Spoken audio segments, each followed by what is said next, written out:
Guys आता आम्ही चाललो आहोत किंडर जॉय घ्यायला. सगळ्यांची एक्साइटमेंट बघा. हे सगळे आता आम्ही बघू. आणि स्पॉन्सर ओनली 3 जण आहेत, मी, दादा आणि श्रुती. आणि हे फुकटे लोक आहेत 2. तर चला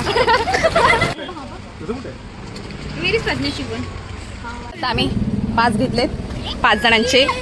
आता घरी जाऊया घरी.